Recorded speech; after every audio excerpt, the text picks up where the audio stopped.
How many contacts do you think you have to make before you get not a listing appointment, an actual closing? So I would say around 150 to 200 is what it's going to take. If you make 5 contacts a day, it's going to take you 50 working days. 30. I'm sorry, my numbers just got off. 25 contacts a day. In 6 days, you'll have a closing. Does anybody know how many real estate agents there are in Miami-Dade County? 60,000 are real estate agents, and only there's like 40, 45,000 with the board because the other ones don't have a board membership. And the question becomes, why don't they have a board membership? They can't even afford the board dues. From the 60,000 agents, half of them haven't closed one transaction in the last 12 months. I think the problem with winging something is that you can't hear what they're saying. You're focused on your next line. You're looking at your script and you're saying, crap, what does number 4 say? And they just gave you the gem on the phone and you missed it because you were just caught up in what you have to say next. You have to be specific with every single question you ask on the details of the property. Because when you run comps, they did everything, maybe even more, right? Because in this market, like the cost of materials and labor, it's ridiculous.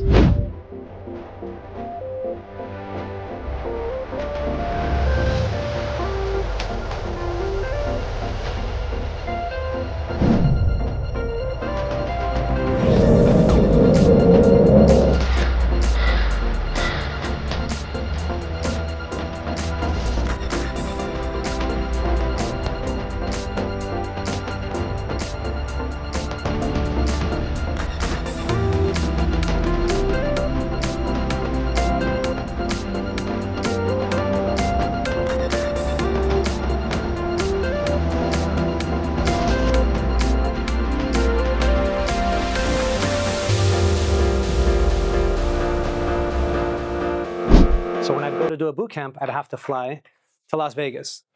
And Christina, she's my wife. When I go to any type of work trip, I don't like leaving without my family. That for me, it's key for me to be able to travel with my family. And going to Las Vegas with your family is not the most ideal destination. All right, but it can be. It can be. So when I typically go to Vegas, I'll fly out. I'll get there at 10 o'clock at night. The last flight ended up getting delayed, so I got there at 2 o'clock in the morning. To get up at 6 in the morning to go to the prospecting school, the difference of 3 hours is brutal. If you're prospecting on the phone and you start dialing 8 o'clock West Coast time, it's 11 o'clock here. 5 o'clock over there is like 8:30 over here. So the schedule is just off. So I said, you know what? I'm going to do something on the East Coast where I could prospect if Mate wants to swap at me one day of leading the room and just set a lot of appointments. Because I feel that when agents can prospect for 2 days in a row, for 8 hours, 7 hours a day, the stamina that you build is just incredible. Because you say, if I can do this for 2 days, I can do this at my house for 2-3 hours. Because not everybody prospects for 2-3 hours a day. The truth is, it's the bedrock of our business. It's the foundation of our business. I'm going to introduce one of our sponsors, Vicky. Good morning. She has to run, so she's just closings. I'm sorry. No, you're good. So she assisted with the space, with the pastries, the breakfast, the coffee. So she was our key sponsor for the event. So Vicky, thank you for sponsoring us. Thank you. And she's not just a sponsor. I've known Vicky, I'm going to date myself. I've known Vicky for probably 26, 27 years. And she's been in the title business for that long. He started when he was 12. Right. And she's the type of person that if you have an issue with anything, something on a contract, the weekend, and I always start my weekend calls by saying, Vicky, I'm sorry, I know it's Sunday, 6:30 p.m. However, I'm sitting with somebody, I spoke to somebody, and they need this. What's a ladybird date? What is this? What is the other? And she's always so helpful. She'll answer her phone calls. So if you have a title company that you work with, which I'm sure every single one of you does have a title company you work with, just put her in the mix. If you have for every 5 transactions, try her once. And you guys will see the amazing work that she does. Because what happens if you're exclusive to one person and they fail you, which most companies will eventually, whether it's contractors, title companies, appraisers, I don't care who it is, one day they're going to not be performing. So this way you have another person in the mix that may be able to just step up to the plate for you. Would you like to add anything else? No, I'm just here to service you. I would love, I can't approve what I can do for you unless you give me a joint. Vicky Consumer Line Title. Awesome. Thank you, Vicky. I'm going to leave this here. Thank you, Chris. Thank you. Thank you very much. Yes. So Do you have a lawyer to back you up? Because sometimes some title companies ask, oh, you have to have a lawyer or whatever. You don't have a lawyer. Wouldn't I talk work to with you. several lawyers in the office. Okay. I am the owner of Consumer Land Title, Okay. but yes, we do work with lawyers. Okay. Okay. She's You have a great day. Okay.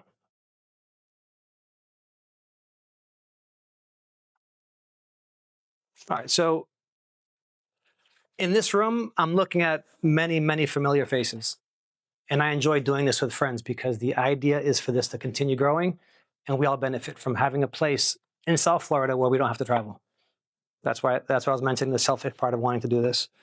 So by a show of hands, who prospects every day?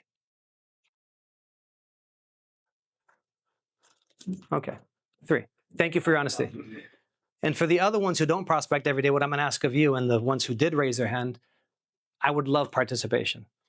I'd like you guys to be involved because at the end of the day, this is just half a day. There's only really going to be 2 prospecting sessions that we're going to have of about an hour and 15 minutes. So we take advantage of these meetings and then the sessions, I'll be walking around listening to what you're saying. And if I can provide you some feedback on a handle that you might be able to use or another way of approaching a conversation, I'm glad to do so. And the reason why I asked about who's prospecting every day, how many contacts, and this is the interactive part, how many contacts do you think you have to make before you actually get a closing? I heard you have to do 25 contacts per day, and if you do that, then you'll be well. Correct. I mean, 25 is let's say a standard of what you hear people say, make 25 contacts a day. But let's talk about the totality of your contacts. How many contacts do you think you have to make before you get not a lead, not a listing appointment, an actual closing? 200, I'm guessing. At least 100, 110. I would say, any other answers? Okay.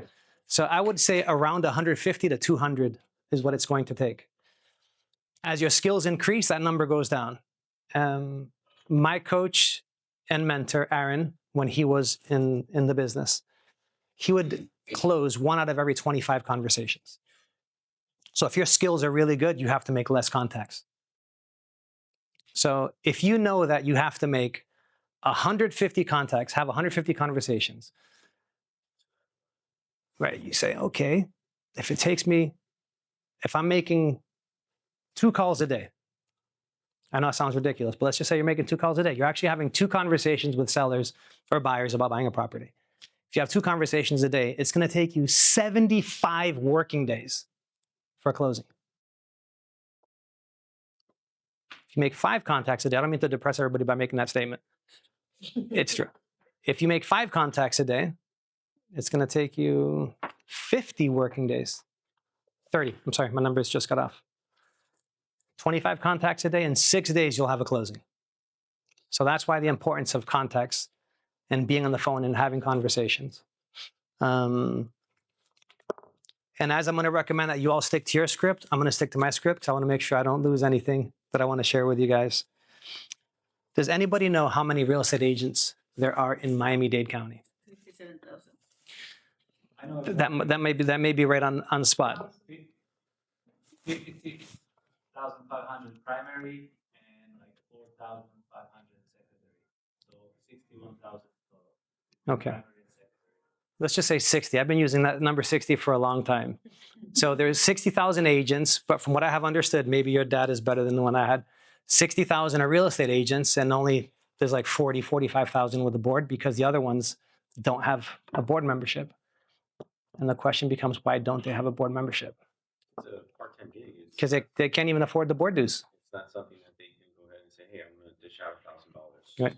The average American doesn't have $500 emergency. So that's the reality of our business. So from the 60,000 agents, half of them haven't closed 1 transaction in the last 12 months. And from the agents that are closing, they're closing on average 3 to 4 deals per year.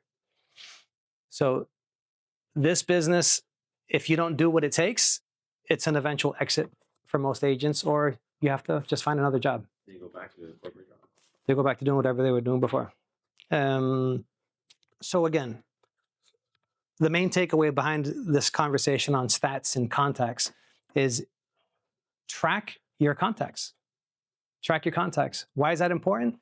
I mean, if you do it for a month you're going to see how many contacts you have to make to actually get a closing.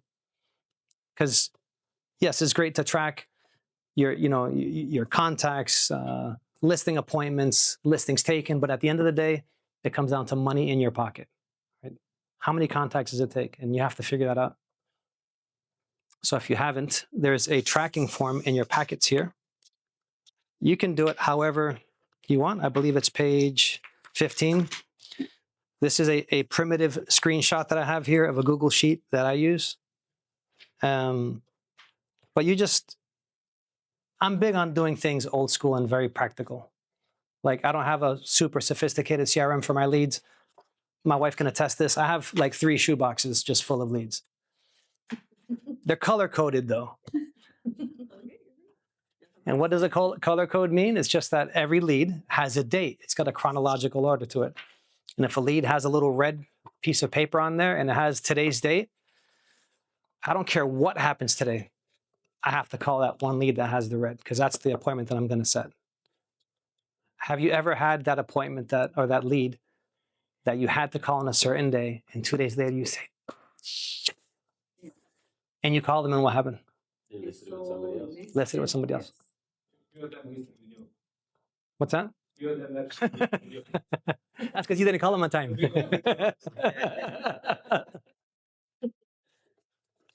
That's fine.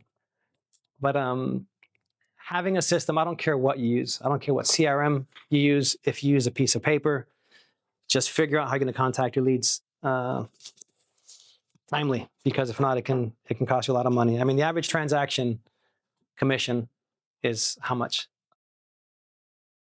At least maybe 10 to 15,000. That's a very costly mistake. I mean, and that's nothing to sneeze at, right? If that happens to you once every 2 months, just that one occurrence, that's 15,000 times 6. It's $90,000. What could you all do with $90,000? I don't care what car most of you want. You could probably buy 2 of them cash, or depending on how fancy you are, you can buy 1 of them cash. $90,000 could be a down payment for your investment property. $90,000 could whack out most of your debt, unless you have some serious debt. Then in that case, you really should be following up with your contacts. So why don't most agents make phone calls? Don't know what to say. That's number 2. Oh. Number 1 is fear. Yeah. Procrastination. So in order is fear. And second is not knowing what to say. And third is not following a schedule and not being held accountable. You want to follow your schedule, you hold yourself to a ridiculous level of accountability. I've heard of people giving someone $1,000. If you don't hit your contacts by the end of that week, that person gets to keep your $1,000. Or I don't care what your political preference is, whoever you dislike, you donate $1,000 to their campaign. Whatever motivates you, I don't care what it is, but it's got to hurt. You've got to feel the accountability. Because if someone's not holding you accountable, Mata and I speak once a week. Wednesday. We speak once a week. We go over whatever we're covering, whatever difficulties we're having. We just go back and forth, bouncing ideas off of each other. That's one type of call. That's more of like a mastermind call, but accountability. And what I recommend you do is on Monday morning, and it doesn't have to be a 30-minute call. It could be like a minute and a half. I want to make this amount of contacts this week. I want to set this amount of appointments, take this many listings, and you can just mention I want to have whatever amount of closings, but that's not the main indicator. It's contacts, appointments set, and listings taken. So you check in Monday morning, and Friday, as the day ends, you make that call. And if you have a high level of accountability, you're going to feel it. And you have to make it hurt. Because if you make it hurt, I think you'll mess up. You'll do that once. You'll do that once in the sense of where if that person's going to cash a $500 check, a $1,000 check, whatever the pain is, you're probably not going to want to go through that again. So going back to the fear, being scared. You know what's scary? And I'm being completely honest. What's scary is being broke. That is terrifying. Speaking to somebody, them telling you, fuck you, get a life, who are you? All the stuff that they say to us. I just laugh and I say, wow, you must be really angry this morning. You're the 100th realtor to call me. Or well, they won't say 100th. They'll say you're the 10th. The 10th? You mean to tell me only 10 of us are doing our job this morning? And they'll laugh. And you keep going. So whatever they come at you with, the question is, are you prepared for whatever bomb they're going to throw your way? And if you're not, you get your little pencil, make that contact, and you move on. Who cares? That is one person closer to hitting my goal for the day, for the week, for the month, for the year. And you learn from that experience from what they say and deal with rejection. And you're not going to have a smart, witty response, the perfect handler every single time. Some of them is just, they're just too quick or they don't even give you a chance and they just hang up. But it doesn't matter. What's important is that you're ready for those. And how do you get ready for those? You figure out what system is best for you. I know it worked best for me when I started prospecting. I get a 4x6, because again, I'm old school. Got a 4x6 index card. One side of the card, I'd put whatever they say. Right? You know what I'm talking about. So objection on one side, in the back of the card, you have two handlers. And you decide which one of those two is going to be your go-to every single time. So I tell my wife, give her the whole stack of cards. I've got a friend in the business. I'm going to wait until summer, whatever their line is. And as soon as that comes out, boom, you deliver that like clockwork every single time. What happens if you don't know your scripts, you're winging it. Wing it is expensive as shit. Excuse me for cursing. Wing it is very expensive. You can't wing it. And you know what the biggest thing with winging, I think the problem with winging something is that you can't hear what they're saying. You're focused on your next line. You're looking at your script and you're saying, crap, what does number 4 say? And they just gave you the gem on the phone. And you missed it because you were just caught up in what you have to say next. I'm going to kind of go out of sequence here because this is where we are. There's 3 elements that you have to know on a phone call when you're speaking to someone. I don't care if you don't know, if you don't go through the entire script. And when you look at my scripts are short. I don't like long scripts. My scripts are very short. And those scripts that are in that book, this gentleman asked me, where did you get these scripts from? Are these something that I said, I downloaded them from Tom Ferry this morning. And that was a joke. I didn't download them from Tom Ferry. These are my scripts that I use every single day. Okay? So the 3 elements of a call, if your brain leaves you, your brain's gone. 3 things. Why, where, when? Why, where, when? Why, where, when? Why, where, when? Why, where, when? Why are you moving? Where are you going? When do you have to be there by? And if those questions aren't answered satisfactory, you hear sirens going off, red flags. People have to sell for 1 of 2 reasons. Does anyone know what those 2 reasons could be? Job. What's that? Job. Right. Right. What I'm referring to is they have to sell because of they're either motivated. There's a life event. Or they're selling out of pure greed. They want to take advantage of the market. You ask them, where are you going? I don't know yet. I'll figure it out when I sell the house. When do you have to sell? When I get the right price. Why are you selling? Take advantage of the market. What do you think is going to happen if you take that listing? You think of the litany of things that's going to happen if you take that listing. Any ideas? Any? They won't get the right. You won't get the right price. They won't figure out where they're going.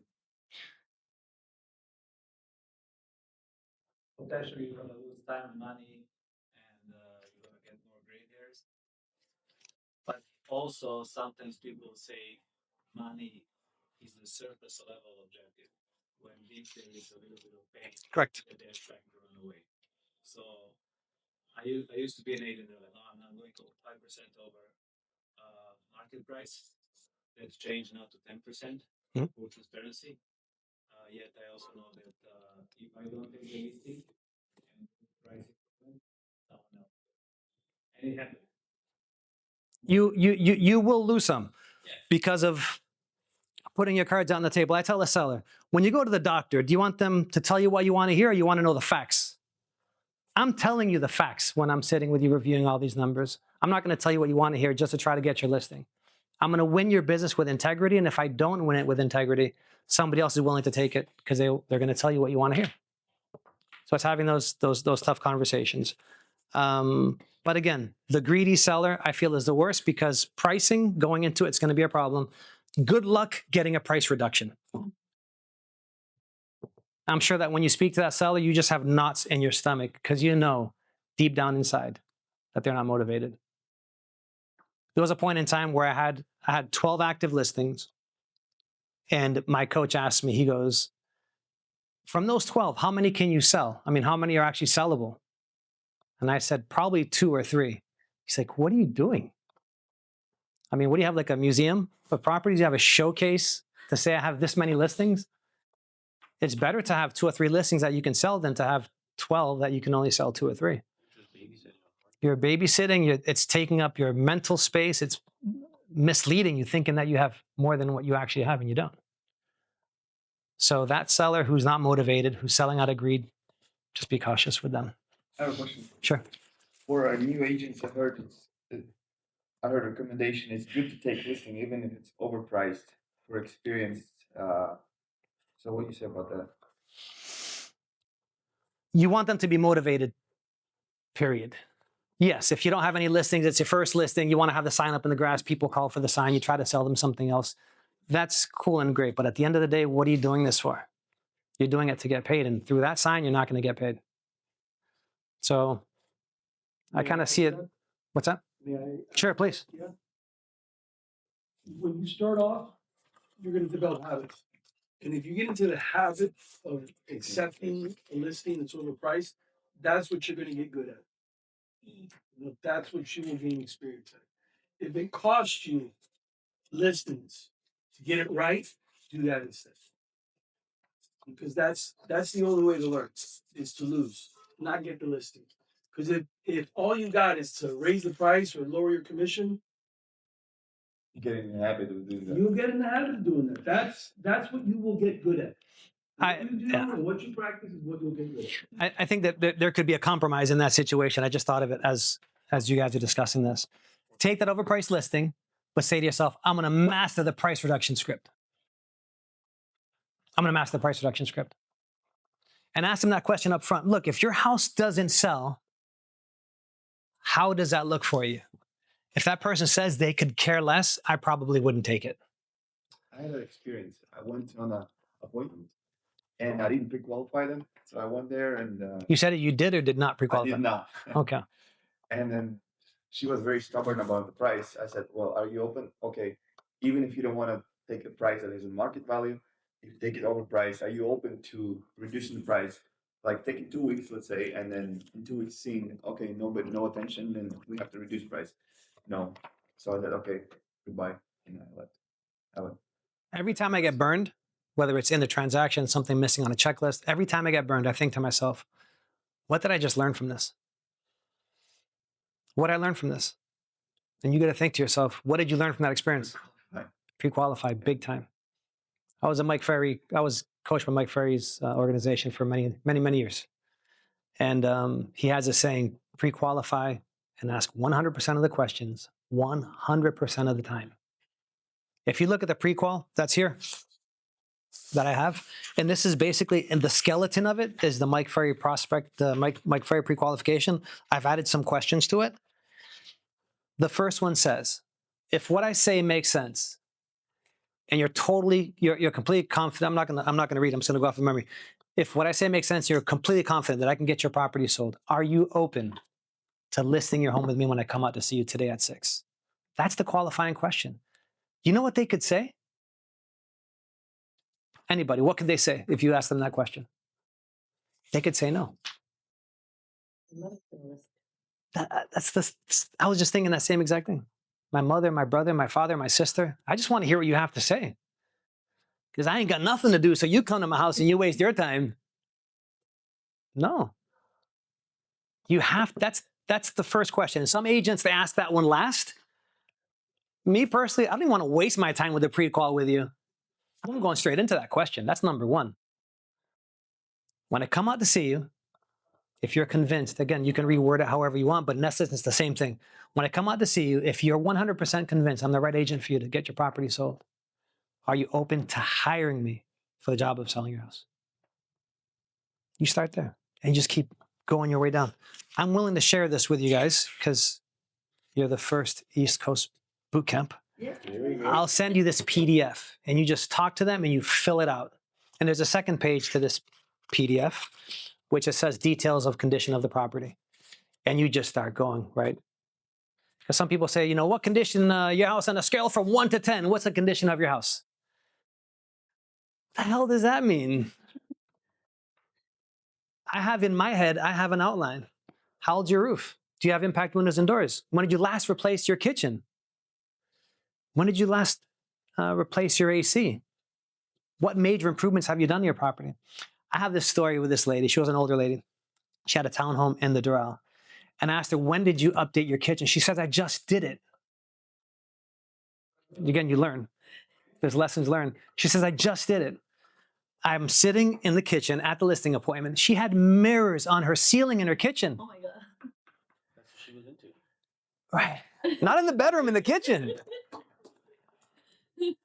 So I said, ma'am, you told me on the phone that you just updated your kitchen. You're gonna have to forgive me, ma'am. When did you do your kitchen? She says, just after Andrew. I said, ma'am, Andrew was in 92. No time has flown by, honey. Still the shit though. So ask the questions. My kitchen looks great. Okay, cool. I'm sure your kitchen looks great. If you don't mind me asking, when did you last do the updating of the kitchen? I'm not sure. Would you say 1 year ago, 10 years ago, 30 years ago? The flooring. It looks good. My house is clean. Everybody says the same thing. My house is clean. It's perfect. You have to be specific with every single question you ask on the details of the property. Because when you run comps, does it make a difference if they have impact windows and doors, a metal roof, full electrical, they did their plumbing, they ripped, you know, the tile out of their house because they had to do the cast iron. Well, you just They mentioned did everything. about $100,000 worth of things. Right. Maybe even more, right? Because in this market, like the cost of materials and labor, it's ridiculous. So if a seller's done that, right, you want to know it when you're running your comps. Make sure I'm, okay, I'm going to try to wrap this session up in 5 minutes so we can get on the phones. But let's go quickly together through this workbook. So that second page in there is just thanking you all for being here. The third page is my disclaimer on just taking care of yourself with phone calls. I'm not going to tell you what to do, what to not do, but this is my disclaimer on following the do not call. The agenda, that's the agenda for today. Worksheet, I asked you to fill it out. If you haven't filled out this worksheet, if you can please try to do it before our next meeting. It'll just take you a few minutes. This next page is affirmations. There's one affirmation that I didn't write here. And, sorry. Let me shut my ringer off.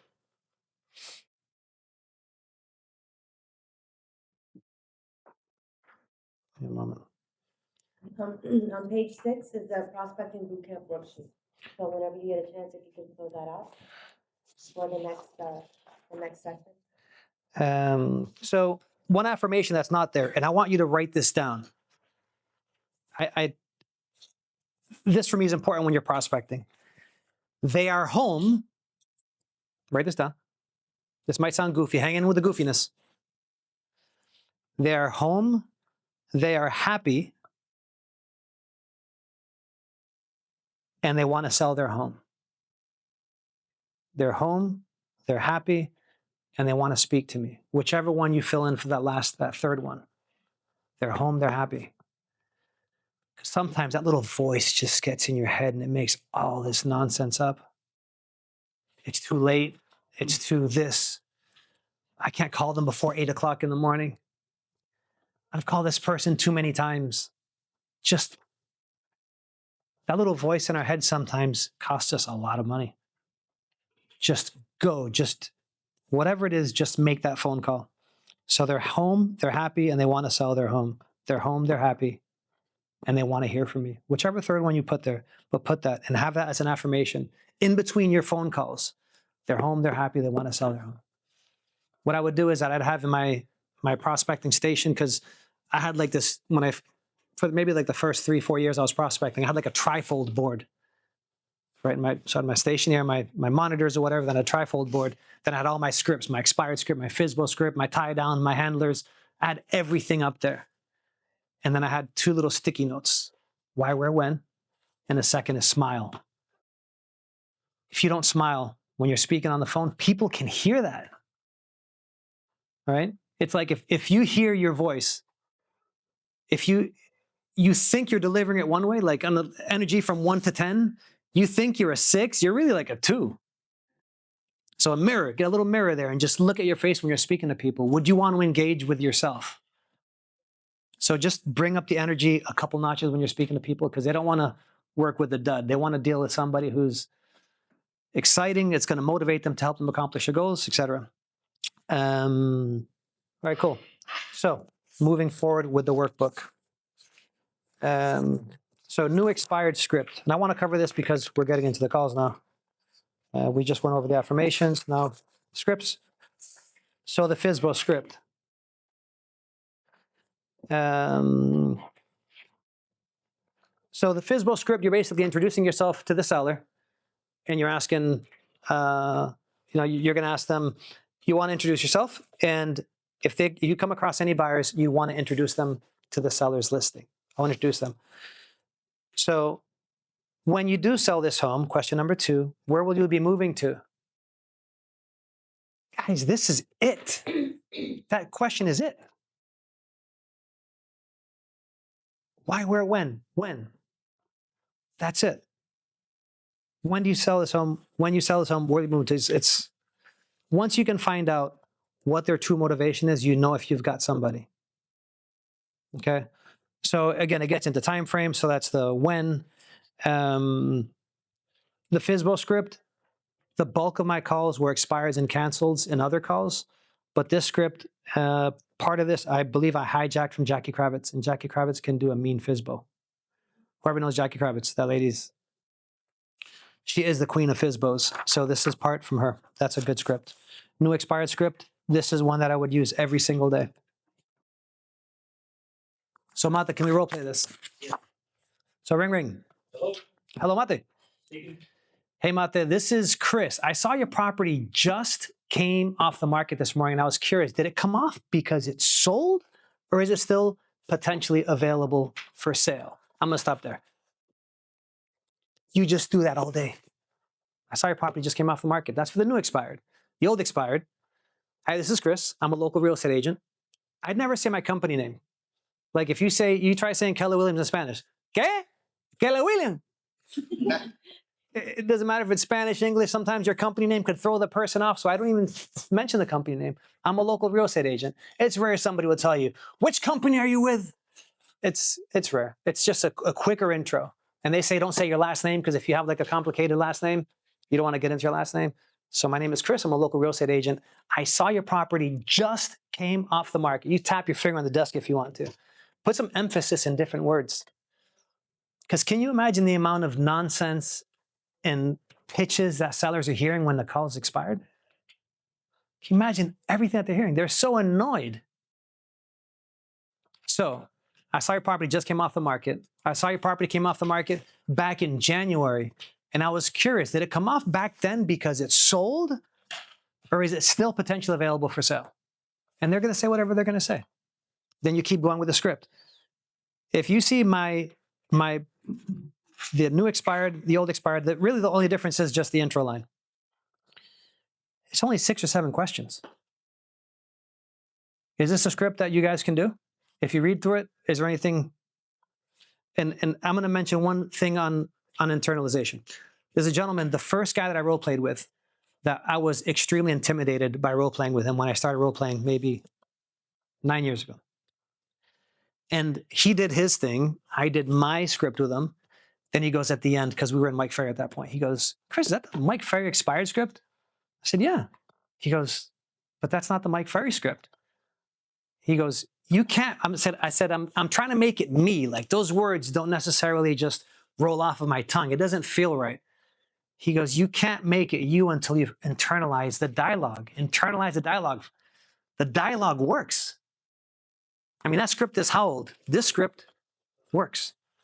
If you keep changing it and you haven't mastered one, you don't have permission to modify it until you can eat, sleep, and breathe it and just fire right out of your mouth. Okay. So, yes. You from question two, what do you actually jump to? What's that? After question two, well, you introduce yourself. Right, I feel right. Abigail, a local real estate agent. I think you probably just came out of the market. Yeah.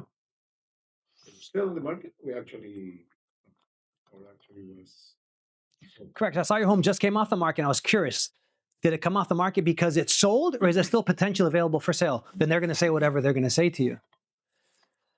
You're going to hear if it's a condition, if it's an objection, you're going to hear what comes out of their mouth. Yeah. What I mean is, I didn't see that here on the script. When you're looking at the first one, he was talking about the expired. Oh, I You're see. looking at- yeah. Okay. Oh, you're this man. Thank you. No, you're good. I was wondering what I was missing. So number 3 is, again, this script is, if you would have sold your home, were you looking for something bigger, smaller, or are you just considering moving out of town, as many families have been doing? Once you get this basic information answered, go ahead. You wanted to say something? Okay. So that's a new expired script, old expired script. Again, the only difference is the opening. Just listed, just sold. Just listed, just sold. It's probably the highest volume call that you have to make. You have to plow through. We're talking about 150 contacts. You may have to go through 200-300. Just listed, just sold. Less competition on that call, but it's a very high volume call. I would say, as far as priority goes, this is probably the last of effectiveness on the calls, but the script is there. Past client SOI, I recommend when you call your past clients, go in with the theme. You can't just say, hey, I'm calling to check in to see how you're doing. Who do you know is looking to buy or sell the property? I mean, God bless. They could smell your commission breath through the phone.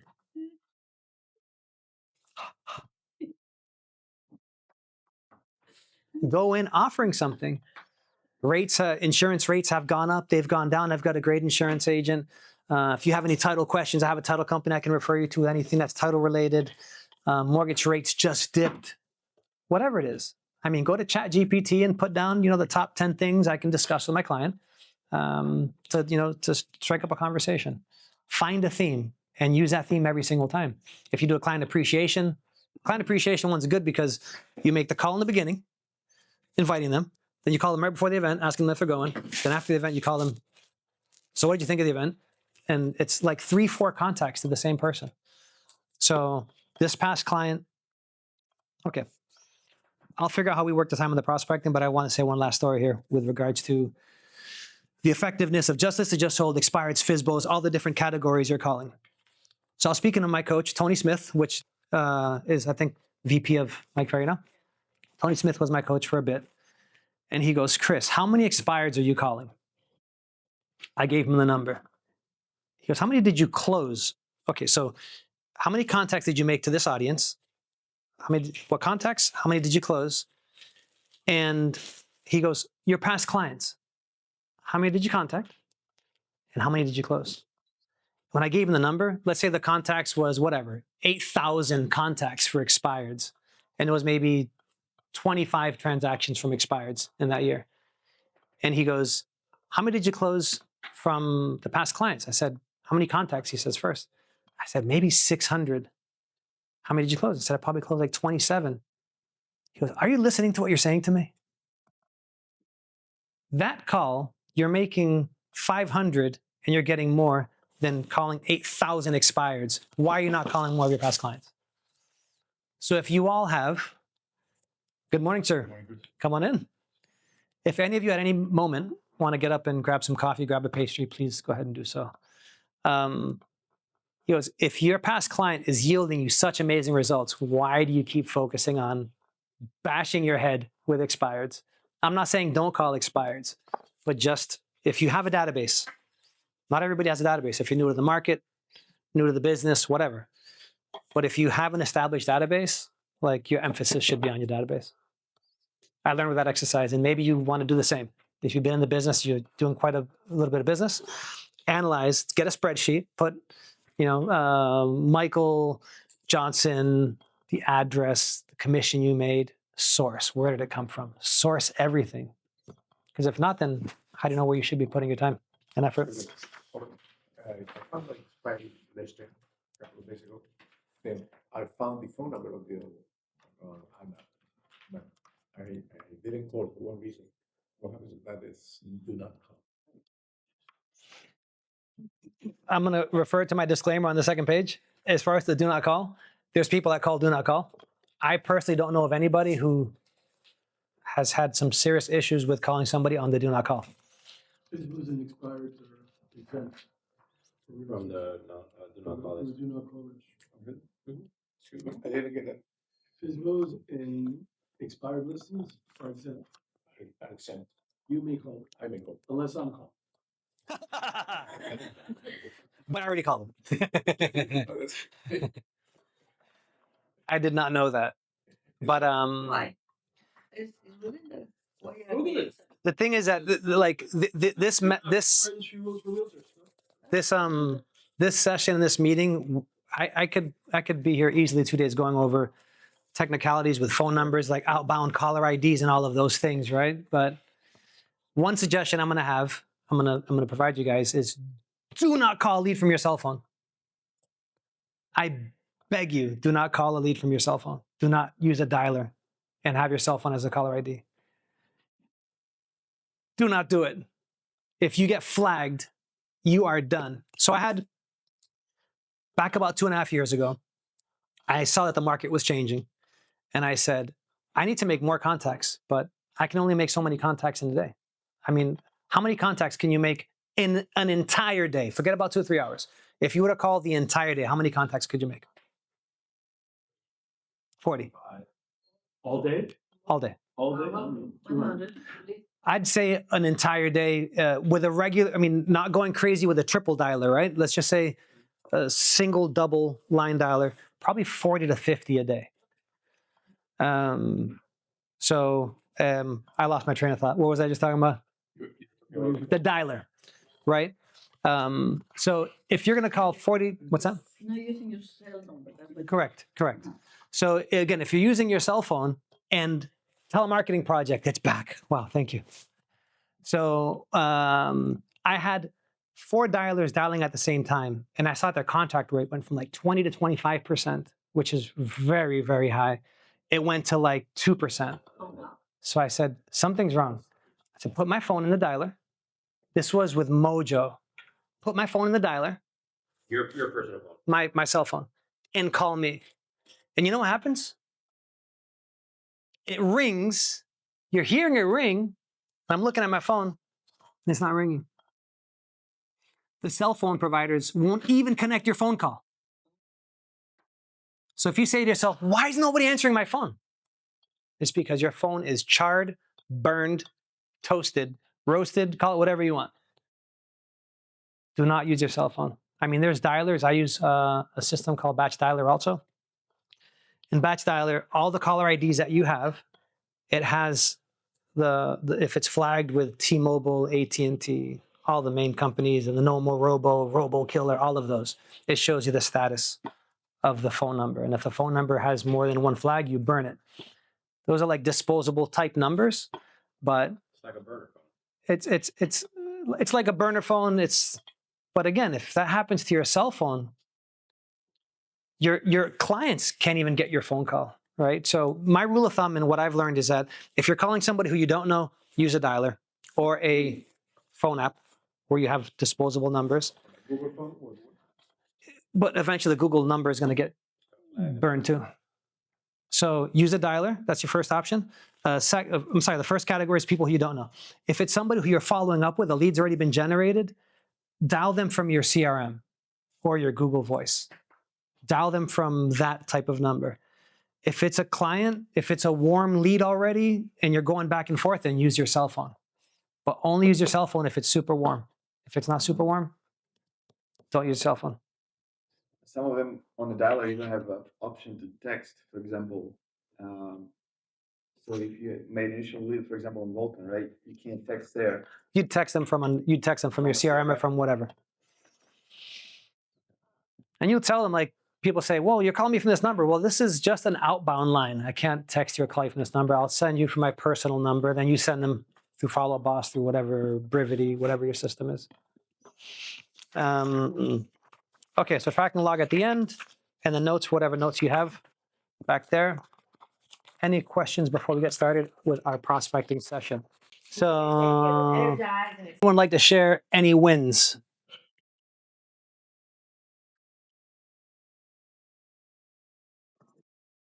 Ladies first. I was calling my past clients, and so one of them said, "Oh, I was thinking about you because I want to buy an investment property." I was like, "Okay." Beautiful right there. Beautiful. And then what happened? Well, he's expecting some money. He wanted to buy him the keys, something on the 1 million, something like that. Like, okay, so I have to keep it up. Follow up. My suggestion would be is try to have closed that one. Why don't we meet on Thursday at 4? Let's meet on Zoom. Okay. Let's put together a budget for you. Okay. Let's see how much money you have as far as the down payment goes. I can send you to my lender with Rocket, with whoever you're working with, to screen you to make sure that you're in a position to buy. Let's meet on Zoom so we can see what options you have as far as inventory goes, and just start reeling that one in. With the fishing analogy with him. So leave it open, yeah. Yeah, because you had a good conversation, great lead, but no close. Right. I know it wasn't a close because I didn't hear you ring the bell. Yeah, no, I didn't. We want to hear you ring the bell. Okay. And with closing, how many times should we close before we give up? 5 times. 7. No, 10. At least 5. At least 5. 7, you're probably getting there. 10. I do 10. 10. Right, yeah. Okay. Yeah, 10 times until they tell me, hey, stop calling me, I'm going to sue you. Then I'm like, all right, I do stop. For how much? How much are you going to for? What I've heard people do is that you get like poker chips or whatever. You set them on the side, coins, whatever. You try closing it, and then you roll one over. And you keep rolling them over until you get to at least 5. So if you keep moving those chips over, the coins over, you know how much you're closing. But if you try once and you get off of that phone call, did you really try? Okay. You accepted it. You accepted whatever they gave you as it being the case. So, and I saw another hand go up with a win. Oh, so I was calling people that I've talked to in the past, and a win was I was able to make a stronger connection with one of the buyers as he was having problems with his credit and getting a loan right now. So we were able to provide a service, and we know people who fix credit, we know lenders. So he really appreciated that. He got my number through text and our website, responded to it, so we can move forward. As you hear yourself saying that to me, what's going through your mind after I said what I said to Christy? I didn't try. You didn't try to close. So just put him in touch with your lender, whoever your lender is, and get that going. Make an introduction. Set a follow-up call. Just keep that moving forward. Try to push them over the edge. When you say that you have issues with your credit, what do you mean that you have issues with your credit? Is it your score? Right? Not that I'm a loan officer. Again, this is script role playing here. Not that I'm a loan officer, but just what issues are you having? So that when you speak to your lender, you can at least tell the lender, look, this person told me this and this. Just try to uncover as much as you can. Because if you don't, they go to a party tomorrow night, they run into somebody, and they snatch up your investor. right? So these leads that we think that we have, many people have the same exact leads. Many people have the same leads. So a theme. We're talking about the investor. That is a fantastic theme that you can actually use. Okay. So you call up a past client. This is for a past client. You call the past client and you say, just want to check in with you and ask you, what are you doing for your retirement? Like, what do you mean?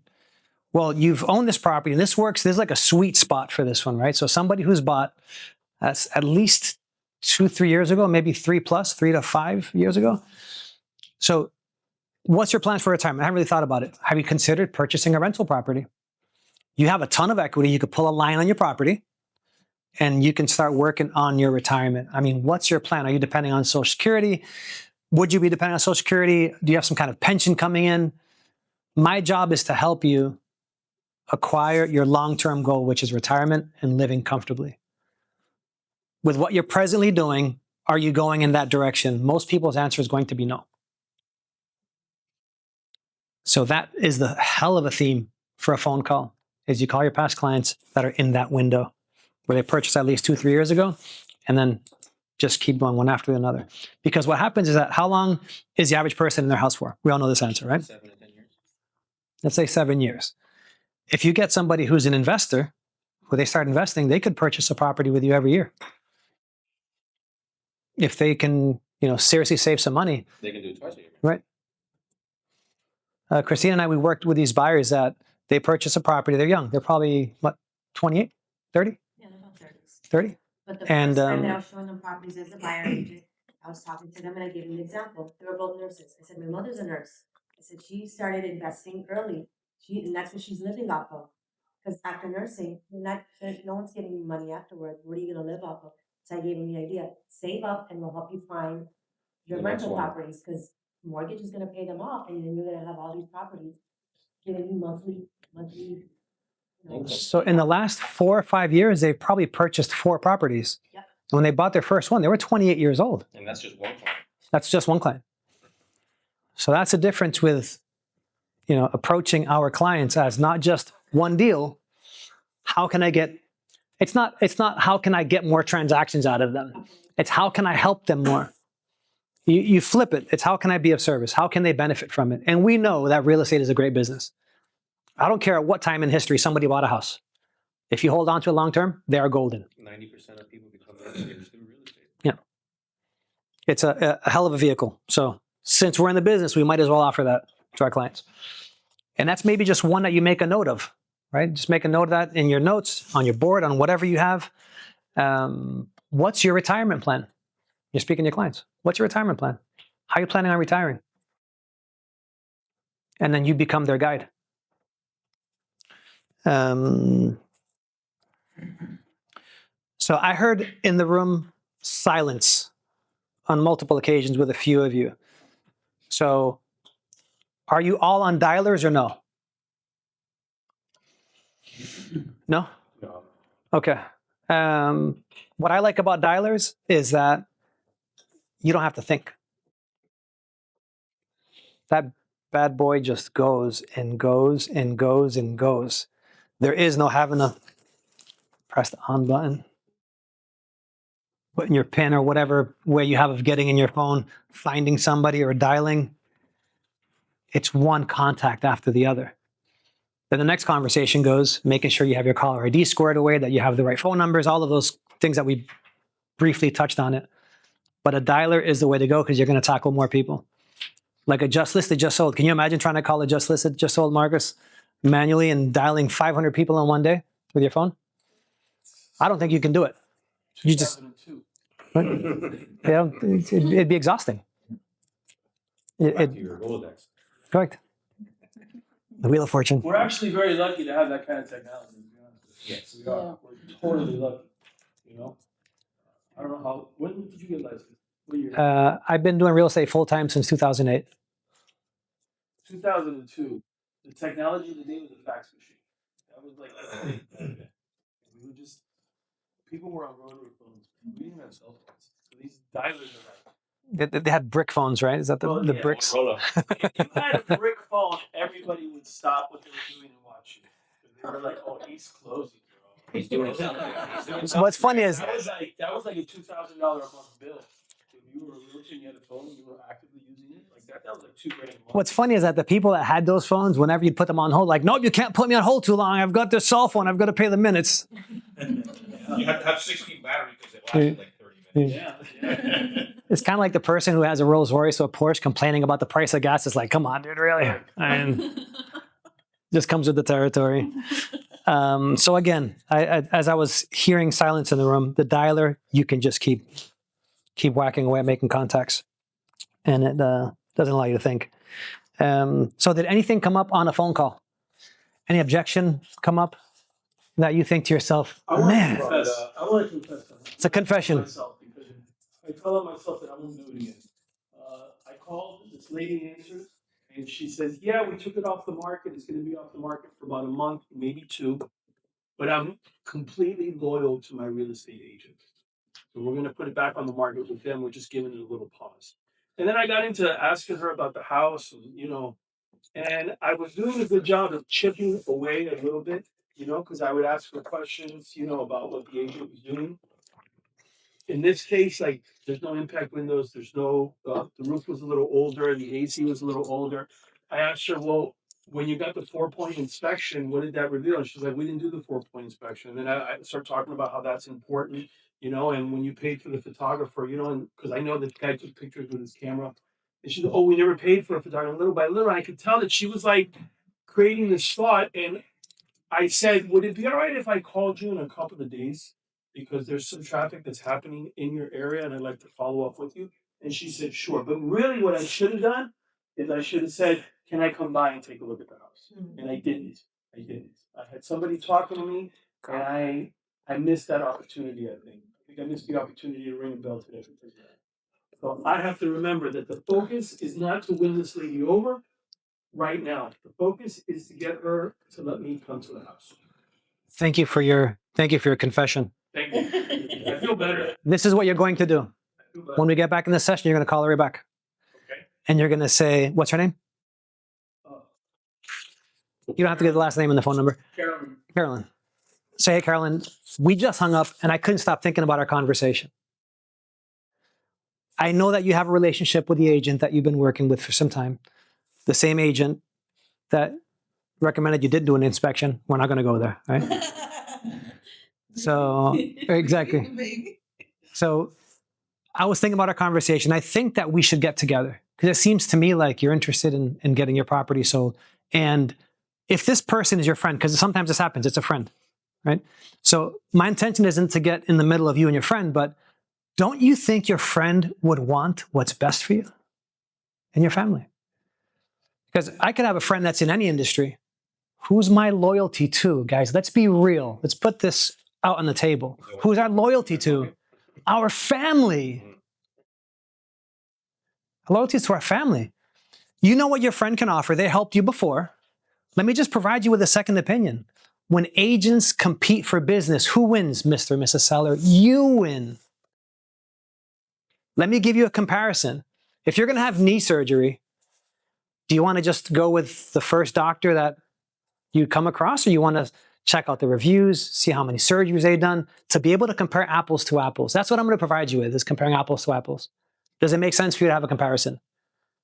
I think there's a 90% chance they're going to say yes. Go get it. Yeah, go get it. Just jump right back. You know, I hung up with you and I can't stop thinking about our conversation and just go right back into it. Why don't we set up a time and day? Whenever I've competed with other agents, because one of the questions is on the script is, are you interviewing any other agents? I ask that question all the time. And then they say, yep. Well, who are you interviewing? I'm not going to tell you that. It's none of your damn business who I'm interviewing. Say, I get it. I get it that you don't want to share with it. You know what I'm going to do, Mr. and Mrs. Seller? I'm going to bring you every property I've sold, everything I have on the market, and everything I have under contract for the last 2 years. You know what I found is that most agents aren't going to share that information with you. Did you know the average agent, right? You go through the whole thing on the statistics of the agents in Dade County. Did you know that? No. So since that agent's probably not going to bring the track record, I'll just bring the track record for them.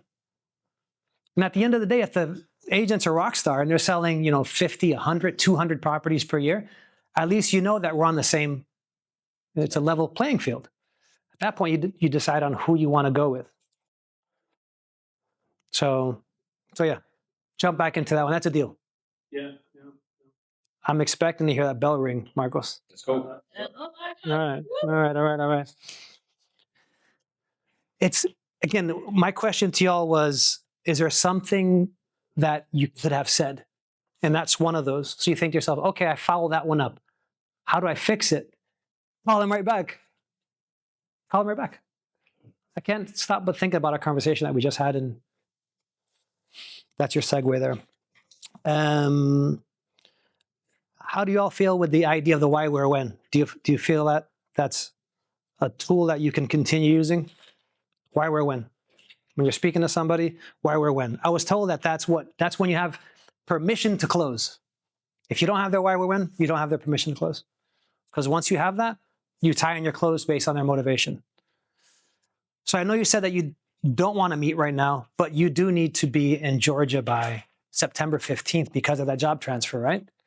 Yes. Let's just meet now. I know it's a little bit far away, but at least that way you can make a decision on the agent that you're going to choose, which I'm comfortable it's going to be me. But at least this way you're able to know what your property's worth, how long it's going to take, and the process.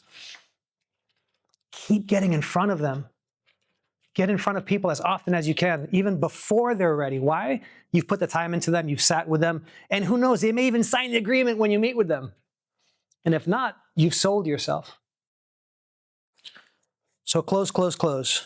Let me see here.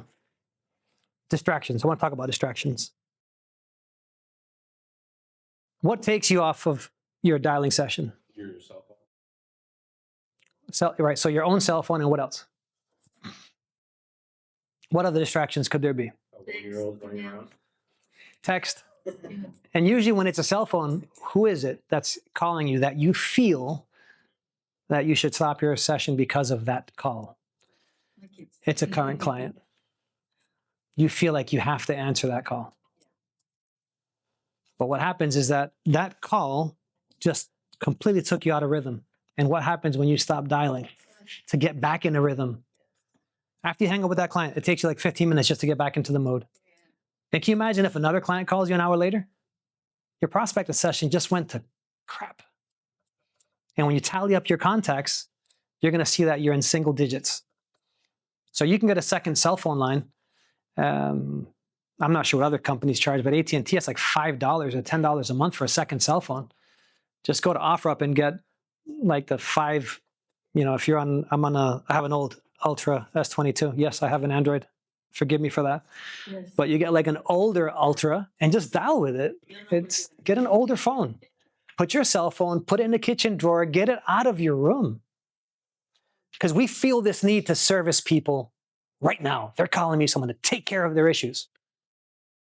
But they just threw you off of your goals. When I was prospecting religiously every single day, when I had my window, I would tell my clients, my sellers, don't call me between 8 and 12. Just don't call me between 8 and 12. Why? Because I'm looking for buyers for your listing. I'm looking for more inventory. The more inventory I have, the easier it is for me to cross-promote your property. And what I've learned is that they'll respect your time block, as Christina said, the time block. They'll respect your time block. That's like sellers, they want to call me after 6 o'clock. I want to answer the phone. The next day I call them up. I'm sorry, I couldn't take your call because I was having dinner with my girls, my daughters. People respect, if you give them the windows on when they can reach out to you, they'll respect it. What happens if you answer your phone at 9 o'clock at night? Keep going. They'll never stop calling you at that hour. And that's a trap. Because where's the balance? And I know a balance is talked about a lot. It's hard to achieve a balance, but it gets to the point of where 8, 9, 10 o'clock phone call with a client, if you're with, it disrupts everything. So, yes.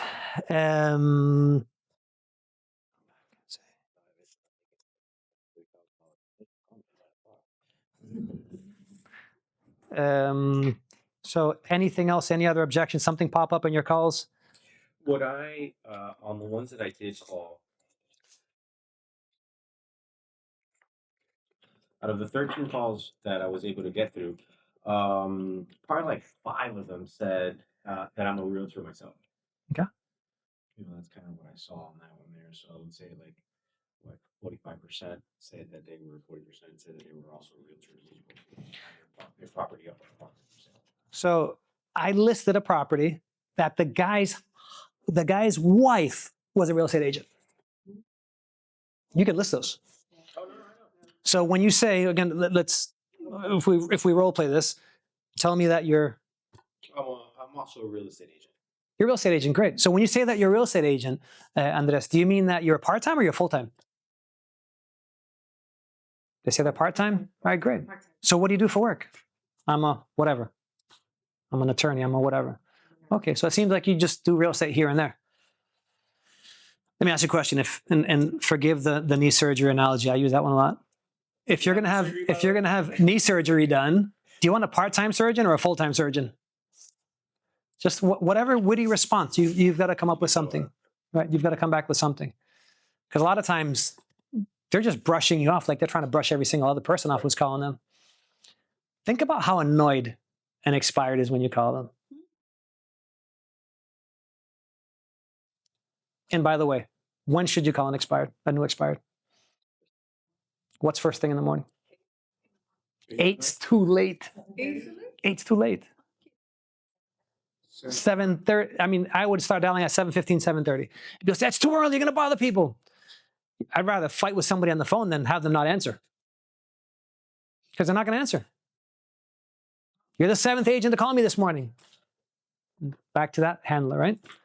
You mean to tell me that only 7 agents this morning are doing our job? I mean, that's pretty pathetic, don't you think? You know that there's 62,000 of us? Right. Ain't only 7 of us are doing our job. Sir. I mean, the only person, not the only, the person that complains about early call is also, in my opinion, the person that is not motivated to sell. If someone has a pure motivation, they don't care that you go outside. True. I mean, one thing I don't understand is if I have, let's say I'm an expired, you think I'm going to pick up the 7th call and have a conversation with you? I'm not even going to do that. They're probably exaggerating, because if they're not exaggerating, why do they keep picking up the phone call? So I'm going with the assumption that they haven't got 7 phone calls. They've got 3. And I have them on the phone. How good am I? How good am I? Am I a yellow belt? An orange belt? Brown? Black? What am I? Am I an amateur?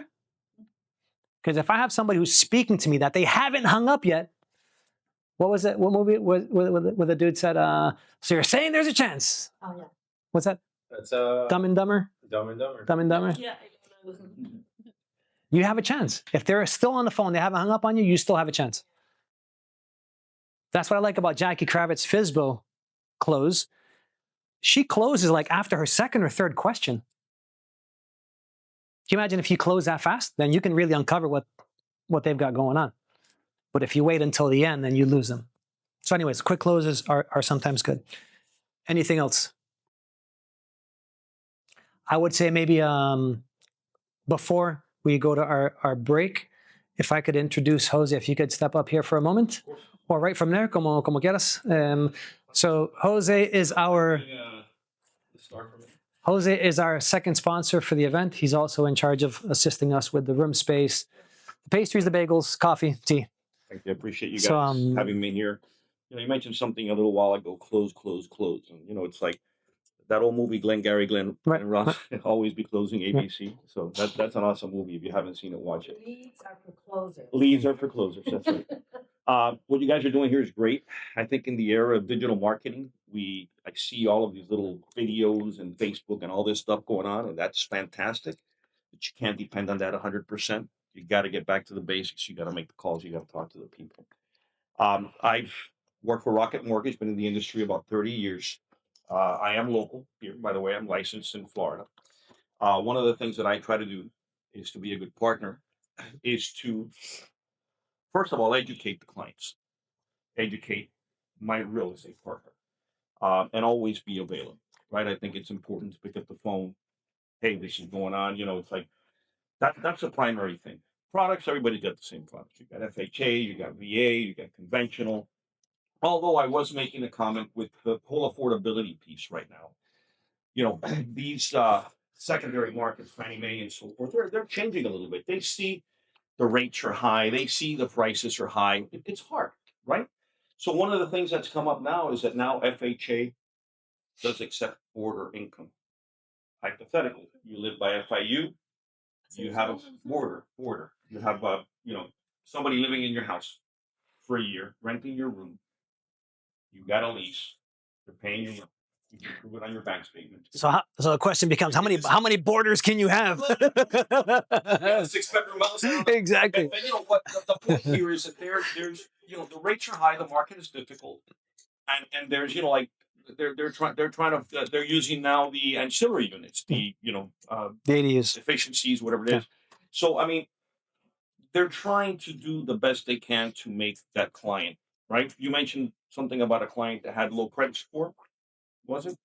One of the things that we have in Rocket Mortgage, which is very important, is, you know, you go to the credit repair people, like you said, and that's important. But most credit repair people just band-aid things. They send out a million disputes, they take them off for a minute, then they come back up. By the way, you cannot do a loan when you have a credit dispute, right? And once you take that credit off dispute, what happens to the score? It drops dramatically. We have a credit department that specifically works with challenged clients like that for free. They'll guide them, they'll coach them, they'll tell them what to do. Sometimes it's just a matter of, hey, wait 3 months, make your payments. Hey, drop this card to 25%. I have done that with a lot of customers as well, and that's a common thing. I mean, somebody's got a 550 credit score, it's for a reason. You know, they're not there because it just happened automatically. So some of them need a little bit more. Some of them just need some guidance. So, FYI, but it's nice to be here. I'm not going to take any more of your time. I am one of those guys that's available at 9 and 10 o'clock at night and have no, but that's okay. If I'm going to make a $40,000 commission, like you said, who cares, right? I've talked to the customer at midnight. Saturday and Sunday, you know, you can set it and forget it. That's pretty much it. You can have the confidence that your customer is going to be well represented. Any questions you have? Awesome. Anything you can? Thank you very Okay. much. I'm going to drop some cards off to you guys. You mind? So what's funny is how some of our clients are they're like on life support, right? To be able to get their transaction to close, it takes a lot of effort. We were talking about, you know, credit repair. And a lot of times there's, you know, the borrower that needs to file his tax return. You speak to the CPA and then the working of the numbers for the next year. So there's a lot that goes involved in the long-term nurture. Jose, thank you for being here and thank you for sponsoring the event. I'll be leaving. I won't interrupt anymore. No, tranquilo. Thank you for coming. Thank you for coming. I feel like it's like now you guys have some momentum going. You have some momentum going, and then the event's over. Right? So on June 13th, it's going to be a full day. And the June 13th event is free. You just have to register through the Miami Association of Realtors. You go through their platform. And I'm on the calendar 13th from, I think it's 9 to 4:30 or something like that. But jump into that, and I'll keep you all in the loop because what I'm planning on doing is doing these for 2 days. Because in half a day, the amount of information, the amount of notes that I keep taking on things I want to discuss, in half a day, it's impossible. So one is I can see that you all are starting to get in gear. I saw this gentleman here. He was working with his pen and doing his stuff. I'm like, sir, you need to make a couple calls before you go. You can't leave without making some calls. And he made some calls and I heard some progress. So that's it. It's getting, as we've all heard, getting comfortable with the uncomfortable. Remember the first time I went to a prospecting boot camp was maybe 8 years ago. Maybe around there, 8, 9 years ago. And everyone's in their cubicles, right? It's a Mike Ferry prospecting school. Everybody's in their cubicles. And I'm thinking to myself, I have to make phone calls for 2 days? I swear to you, I wanted to throw up on myself. I was so nauseous at the idea of having to do that. I'm thinking, like, what are the people on the side of me going to think on how I sound? What if my handlers are this? And then they have better handlers. And I'm gonna change stories, but I'm gonna circle back to that point, is when our daughter was in kindergarten, she was doing her little kindergarten graduation thing. So she says to me that she's scared to be on stage because all these little kids are on stage. She says, I'm scared and everybody's gonna be looking at me. And I said, Samantha, because her name is Samantha. I said, Samantha, you're going to have to forgive me for saying this to you, but nobody's looking at you. Only people looking at you is mommy and daddy and your abuela, your abuelo. That's who's looking at you. No one else cares about. And I'm not saying this to be mean, but just to realize that not everybody's looking at you. And that's the realization I had for myself after the second day of prospecting. Nobody cares what you're saying in here. Not in a mean sense. It's just everyone's in their own head. Everyone's doing their own thing. And most headsets have like a noise cancellation thing, noise cancellation, to where if there's noise around you, the person on the other line can't really hear that noise. It's not too bad. But you can kind of hear it. So that's why sometimes I like putting the music a little bit louder. But I know Cesar, he had the speaker on the side of his head. So I'm like, he's probably thinking he's like in a club when he was 22 years old with the music thumping in his ear. So I took the music away from him. But having the music a little bit louder kind of quiets the voices. So based on what you picked up in this half a day, and I'd like some participation with this answer, and throw whoever wants to say something, what will you do differently based on your prospecting tomorrow, the next day, on something that you may have picked up from me, from somebody else in the room? What would you do differently? I would say get more on the phone. Get more on the phone and make those phone calls and try to close them. Close more often. Because what I told this gentleman right here, Miguel, I told Miguel, you keep having conversations with people, you're going to get listings. Period. End of story. You're going to get listings. But in this environment, I feel, at least for myself, when I was attending these boot camps, just having all of these people in the room, everybody's doing the same thing, for me was exciting. Right? You have a moment where you're tired for a minute. Like, no, like this guy on the side of me, he's still making calls. Claudia's in the corner, she's making calls, and we're all in this together with the phone calls. And you keep doing it. Then after the second day, and you all will see this when you do these boot camps, because I hope that you continue coming to these, you'll say to yourself, I can really excel at this. And I'm not sure how many units each of you are closing, and I'm not going to play the units game on what's your goal for units. I'm not going to get into that. But what I will say is, if an agent is closing one, let's say you're closing one deal a month, and something you learn from a boot camp, something that I teach you, can help you get from 1 to 2 deals. The difference on making $7,500 or $15,000, I'm not going to curse, but it's freaking huge.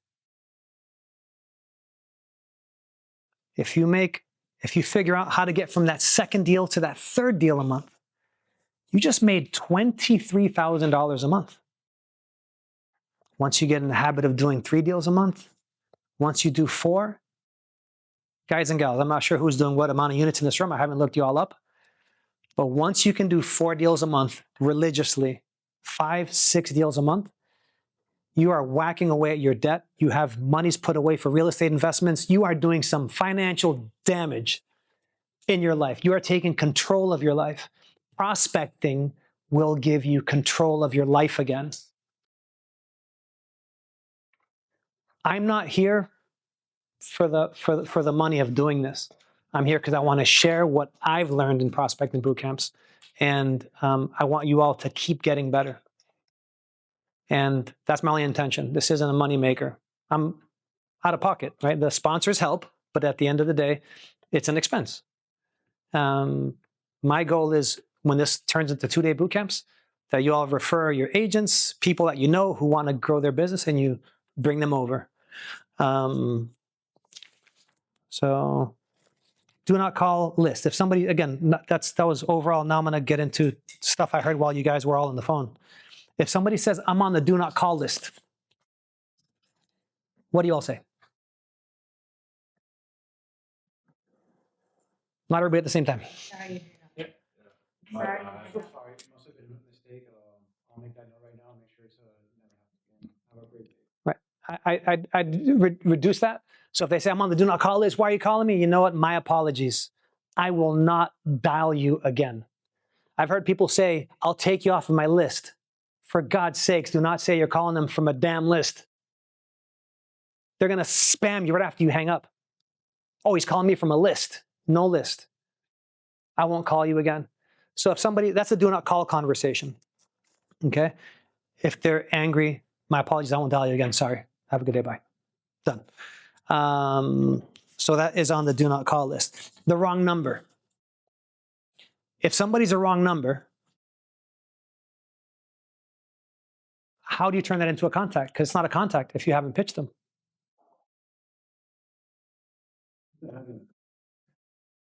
So tell me it's a wrong number.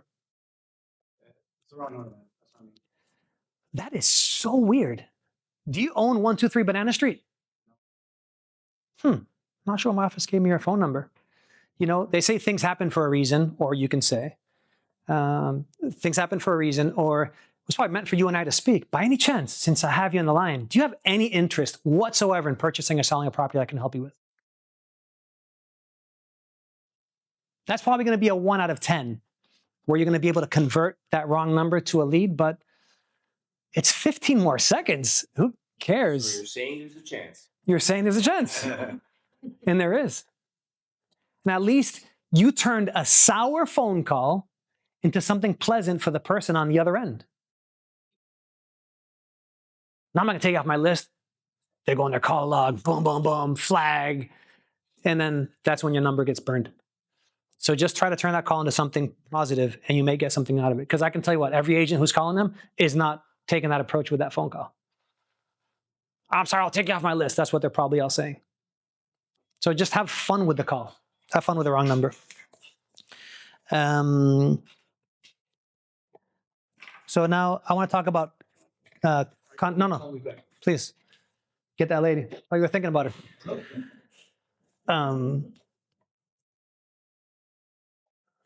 So this is an honest conversation here for all of you.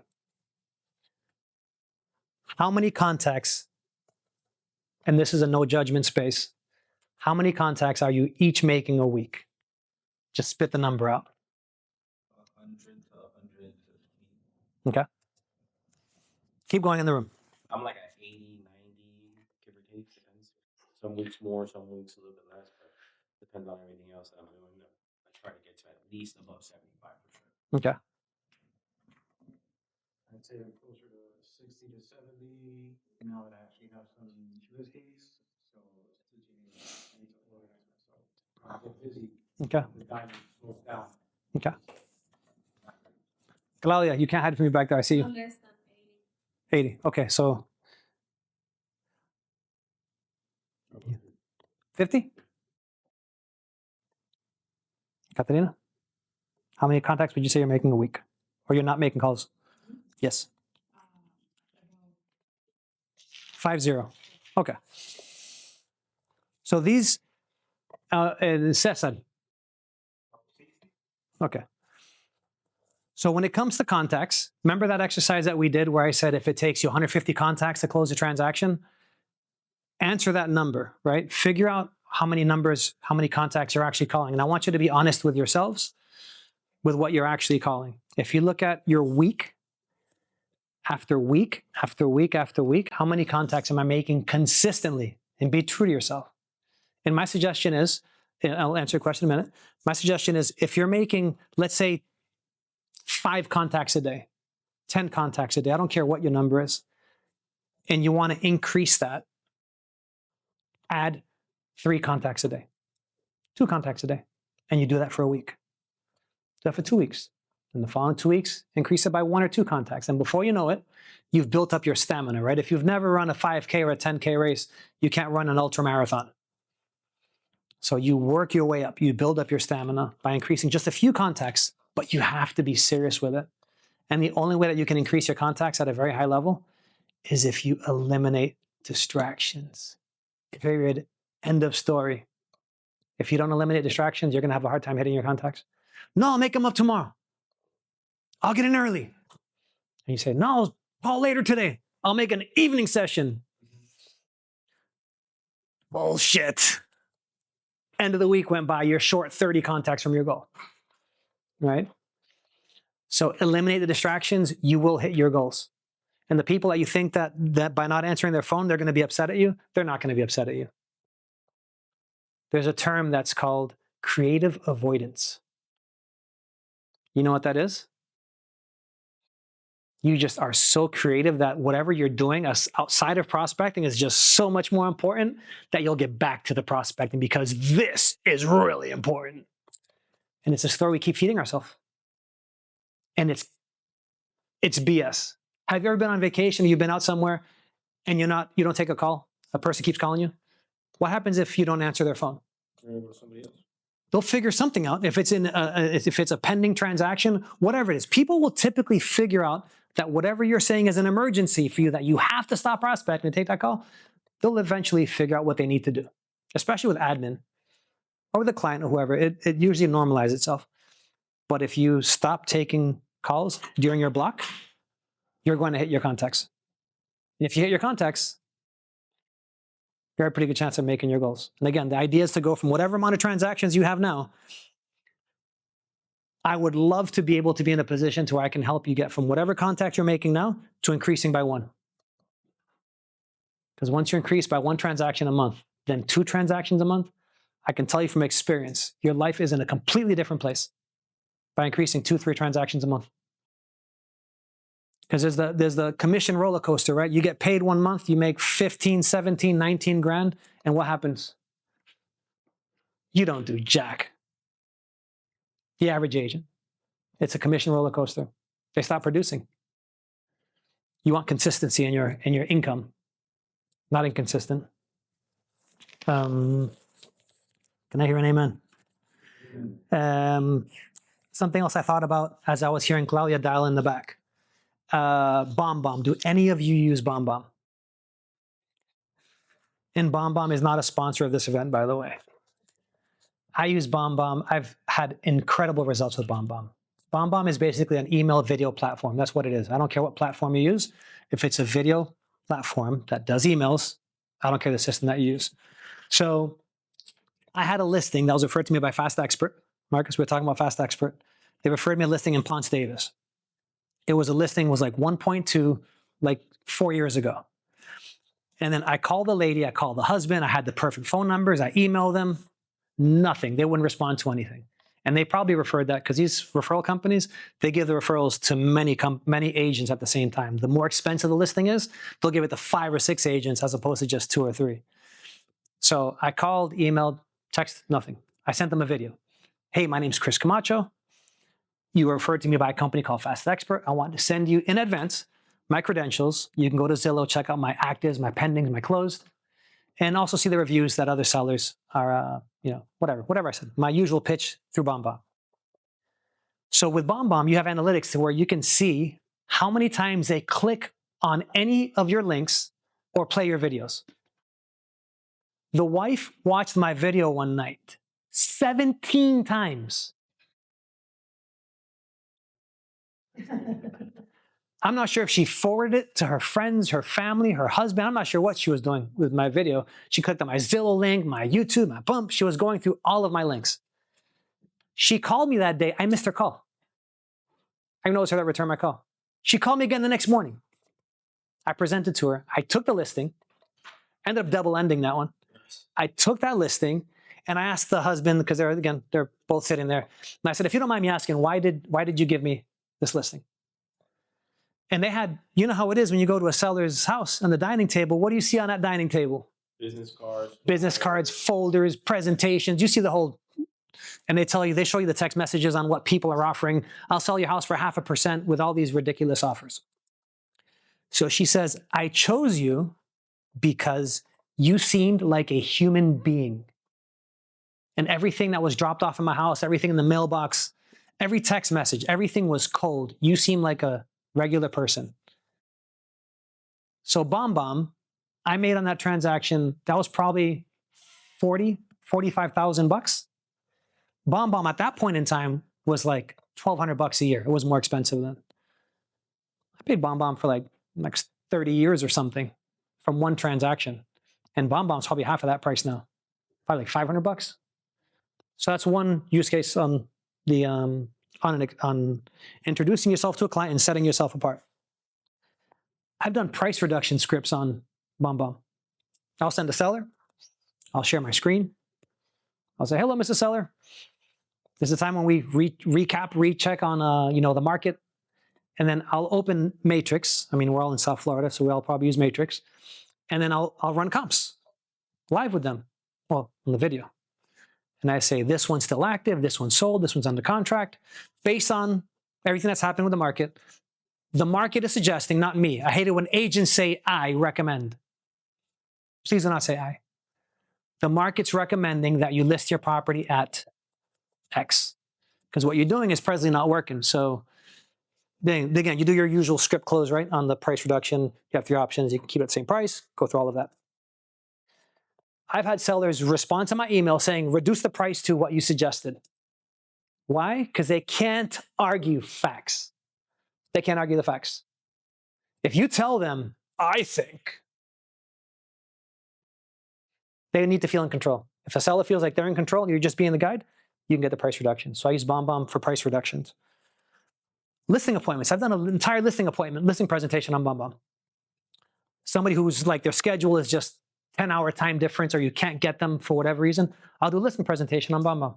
I'll show them the comps, show them what I do differently, show them my Zillow profile, whatever. And then I'll say, I'm going to suggest the price of this. If you agree, I'll send you DocuSign to sign the papers. I've taken listings without even seeing the person, meeting the person. They just sign the paperwork. I can't read my own handwriting. This is brutal. Prior to a listing presentation, I'll send a BombBomb. Hey, this is Chris. I look forward to seeing you tomorrow at 5 o'clock. I look forward to meeting you and your wife and helping you get one step closer to Seattle for whatever fill in the reason. Down below, I'm going to put a link to my Zillow profile. There you can see everything I have active on the market, I have under contract, and that I've sold. You can also go to my reviews, the same script. Once you do that video 10 times, it's the same thing that you're saying. You end up doing it hundreds of times, but it sets you apart from every other agent. And all of that, Claudia, came as a result of me hearing you on the phone back there. It triggered my mind because you said a lady wanted to wait 6 months to list. You send her an email, video email. I look forward to checking up with you. You speak to your attorney, you do whatever. Just gives you a better chance. Well, I'm 2 minutes over. Give me 3 minutes and we'll wrap it up. Okay, so one of Vaclav. Vaclav is our photographer, video guy. He will do whatever you need. Drone video, drone photos. It feels weird saying this, but I'm exclusive to Vaclav. I don't use anyone else when it comes to photos. His pricing is extremely competitive. Whatever you need from him, he's amazing, great human being, an incredible photographer. So Vaclav, thank you for recording us here and contributing. So the next event, June 13th, full day event. I hope that you all can be there. I'll keep you in the loop. 14th. June 13th. And you register through the... Through the Miami Association of Realtors calendar. The one-day event? It's a one-day event from 9 to 4:30. Friday 13th? But thank you all for being here. You were part of the first boot camp. And